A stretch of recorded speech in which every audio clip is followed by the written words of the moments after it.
Hello, ഈ 25 കൊണ്ട് divide ചെയ്യുന്ന ഒരു ഈസി ട്രിക്ക് എന്താണ്? 4 കൊണ്ട് മൾട്ടിപ്ലൈ ചെയ്ത് 2 ഡിജിറ്റ് 2 ഡെസിമൽ പ്ലേസ് മാറ്റിയാൽ മതി. ഇവിടെ into 4 into 4 okay is equal to 43 into 4 ആകുമ്പോഴത്തേക്ക് 170. ഇനി ആൻസർ എന്തുമായിരിക്കും? 1.72. ഇനി 21 ഇൻറ്റു 4 ഈസ് 84.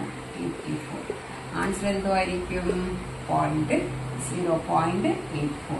ഇവിടെ 72 ഇൻറ്റു 4 ആകുമ്പോഴത്തേക്ക് 4 2 8 7 2 28.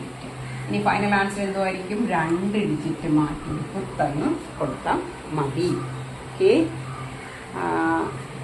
എന്തുകൊണ്ടാണ് ഇങ്ങനെ ചെയ്യുന്നത്? 25 കൊണ്ട് ഡിവൈഡ് ചെയ്യാൻ ഈസി വേ എന്ന് പറഞ്ഞാൽ 4 കൊണ്ട് മൾട്ടിപ്ലൈ ചെയ്ത് 2 ഡെസിമൽ പ്ലേസ് മാറ്റി 2 ഡിജിറ്റ് മാറ്റി കൊത്തു കൊടുത്താൽ മതി. You know the reason? നോക്കിയമ്മ, 43 ഡിവൈഡഡ് ബൈ 25. ഇല്ലേ നമ്മൾ ഈക്വലൻ ഫ്രാക്ഷൻസ് ആക്കുകയാണ്. ഇൻറ്റു 4 ആക്കുന്നു, ഇൻറ്റു 4 അപ്പോഴത്തേക്ക് ഈസ് ഈക്വൽ ടു 172 ബൈ 100. അപ്പൊ 100 കൊണ്ട് ഇത് നമുക്ക് അറിയാലോ, ഇതിന്റെ ഡെസിമൽ ഫോം ഈസ് 1.72.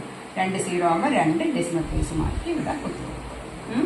അടുത്തത് 21 ബൈ 25 ഇൻറ്റു 4 ഇൻറ്റു 4 തന്നെയാണ്.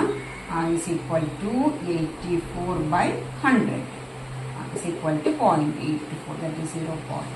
ഇനി 72 by 25 നമ്മൾ ഇൻറ്റു 4 ഈക്വലൻ ഫ്രാക്ഷൻ ആണ്. ഇൻറ്റു 4 ഇൻറ്റു 4 കൊടുക്കുന്ന is equal to 288 by 100. അങ്ങനെയാണ് ഇങ്ങനെ ഈസി വേ പറയുന്നത്. ഓക്കെ.